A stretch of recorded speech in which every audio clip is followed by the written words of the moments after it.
On va répondre à ce commentaire d'un témoin de Jéhovah qui est très caractéristique. Si votre justice ne dépasse pas celle des scribes et des pharisiens, vous n'entrerez en aucun cas dans le royaume du ciel. Alors ce groupe de personnes, les témoins de Jéhovah, cherchent une justification par l'obéissance au commandement. Et du coup, c'est pour ça qu'ils citent ce verset hors contexte. L'ironie, c'est que Jésus, qu'est-ce qu'il dit? Il dit que la justice des scribes et des pharisiens, qui est en fait extérieure, hypocrite et légaliste, comme celle des témoins de Jéhovah et de beaucoup d'autres groupes chrétiens, eh bien, elle ne va pas leur servir à obtenir le royaume de Dieu. A l'inverse, Christ, il annonce une autre justice, qui est d'un autre ordre, parce qu'elle est véritable, profonde et du cœur, et qui n'est absolument pas en rapport avec une simple conformité au commandement. Puisque Jésus, il donne pas une nouvelle loi dans le Sermon sur la montagne, il montre les exigences du royaume, il place la barre encore plus haut en allant parler des intentions du cœur. Puisque d'après Jésus, il ne faut pas simplement ne pas tuer quelqu'un, il faut aussi ne pas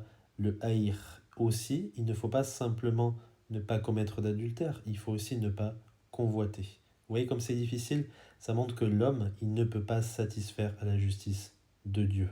C'est impossible. C'est pour ça que la vraie justice, c'est pas encore plus d'œuvres, encore plus d'obéissance.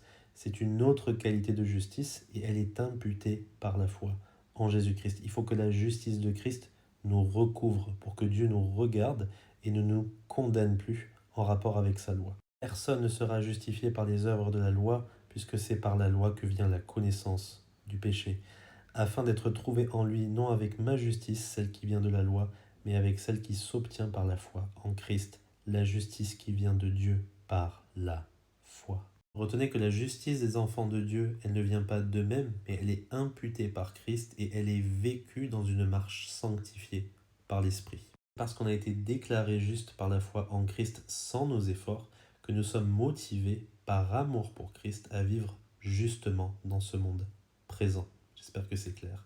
Que Dieu vous bénisse.